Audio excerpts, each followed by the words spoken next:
everybody. I've been gone for a year. Not that anybody cares. So I was trying to rack my brain for a story or what kind of video to make for my marvelous return after a whole year, and this one kind of hit me. So today I'm going to tell you a story of my worst concert experience. This happened in March of last year, like late. Where's my dog? Hi. This happened late March of last year. I think it was either the 26th or the 27th. And for those of you who don't know, I live in Ohio. So snow and things in like late March, even early April is not uncommon. So I had bought tickets to go see Breathe Carolina in Ghost Town, and I bought a VIP with my Christmas money. The venue stated that you should be there at least an hour and a half early. So the doors opened at 6. So we were trying to get there at 4:30, but since it was snowing and there was like a lot of snow on the ground already, we left around 2 so we could try and get there at like 3:30 or 4 o'clock instead. So I live about a half hour away from the venue, but you know, the snow causes delay. So we're driving, we're about halfway there. We've been driving for about 20 minutes and everything's going good, and I'm bouncing in the back seat because it's my first VIP ever that I bought and I'm so excited. And the car suddenly stops and jerks a little bit, makes a very, very, very, very, very, very suspicious noise, and we just roll slowly to a stop on the side of the highway. We got a flat fucking tire. We got a flat tire in the middle of the snow on the side of the highway, halfway to Cleveland.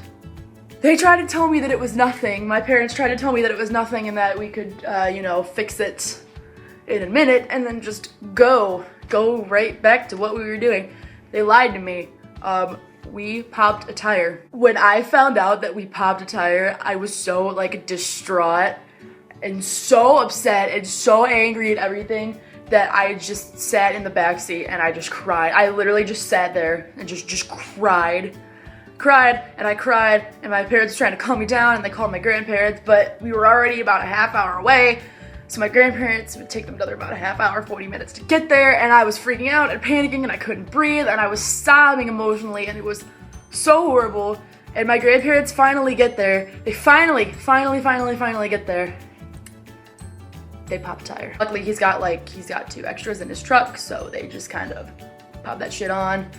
It took like maybe 15-20 minutes to put him on, but it wasn't like horrible. He has 2 extras in his truck at all times. We were fine, except our car was having problems with its engine too, so we had to hop into my grandfather's stick shift truck with no actual back seat. Like, you know those trucks where you pull down the front seat and there's just a little opening that's like this wide, like this long, that you have to like put your knees up to your chin to sit. That's what I sat in. And then to make things even better, to make things great, when we got there, it was 5. So I was already late. I was late. It was around 5. I was considered late for what the venue said, but I get there and there's a guy handing out the badges, like the VIP, like lanyard badges and stuff. He tells me that we only had to be there a half an hour early. So I had a panic attack. I was crying and I thought I was so late I missed my chance for nothing. To be early.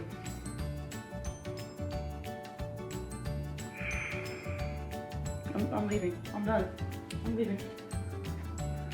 But then the one really cool part of getting there early was that all the bands were just hanging out there. This is very quickly turning into a good concert experience. This was supposed to be my worst concert experience, but all the bands, like, I don't know how many people have ever been to the Agora in Cleveland, but there's like a little shithole cafe attached to it. It sells like burgers and stuff, and then the venue's like shithole cafes like here, and then there's a door to the venue like here on this wall, and then you just hop on over to the venue. We were getting like food before while waiting because it was like a half hour until we were allowed to like go in, and I went up in line to order because like there were no waiters. I went up in line to order, and I'm turning around, someone elbows me, and I'm like, I fall. Whoever elbowed me grabbed my arm and pulled me back up and asked if I was okay, and I was like, yeah man, I'm fine. And then I turned around, and it was the lead singer from Breathe Carolina that had just knocked me down. And my words got stuck, and he was like,